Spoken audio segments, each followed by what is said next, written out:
Bill County court system ending the year on a high note when it comes to that massive backlog of cases that have been built up since the COVID pandemic. Yeah, it was a top priority of Mobile County District Attorney Keith Blackwood, who took office in January. Investigative reporter Brendan Kirby has been digging into the numbers. He joins us now in studio. All right, Brendan, the numbers, they are headed in the right direction.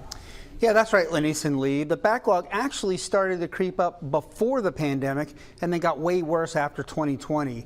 As we close out 2023, though, the number of pending circuit court criminal cases actually is lower than it was before COVID. Mobile County District Attorney Keith Blackwood says a spike in violent crime in the middle part of the last decade produced criminal cases faster than the court system could resolve them. Judge Wesley Pipes, who took over as presiding judge of the Mobile County Circuit Court in April, says the backlog got worse when the COVID-19 pandemic interrupted jury trials in 2020. Crimes didn't stop during COVID. People kept committing crimes. In fact, there were some crimes that actually went up during COVID. The result was that dockets ballooned and victims have had to wait years for justice. But DA Blackwood says his office turned that around this year. There are fewer than 3,300 pending criminal cases in circuit court, down from almost 4,900 on January 11th. That's a 33.5% decline. For the prosecution that we do here to have a direct impact on the community, it has to be swift.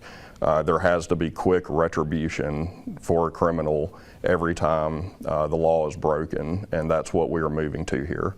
DA Blackwood attributes the drop to a number of factors.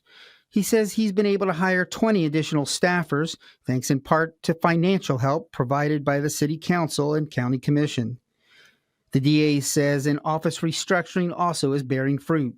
District Court now has experienced prosecutors who Blackwood says are better equipped to evaluate cases early. He says prosecutors resolved a number of cases this year with so-called solicitor's pleas, in which defendants agree to bypass the grand jury process and admit to felonies. He says other cases, which grand juries ordinarily might have declined to indict, have been dismissed earlier.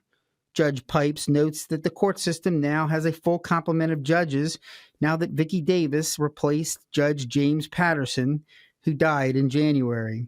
He says the court system had 31 weeks of trials in the past year and will add a 32nd week in 2024. Those statistics are little comfort to folks who have lost loved ones to violence, though. People like Nijah Hill, whose 16-year-old son, Shaven Scruggs, died of a gunshot wound near Figures Park on Labor Day in 2021. The teenager charged with his murder, King Franklin, was supposed to go on trial this month, but it's been postponed until February 26th. It's devastating, and I think that that's where the ball is being dropped. You're allowing too much time to go in between a homicide, a murder, for a victim to not receive justice. DA Blackwood says that he plans to stay the course in 2024 with minor tweaks. He says he believes the backlog can drop even further. The court system soon will be getting more help from the bench as well.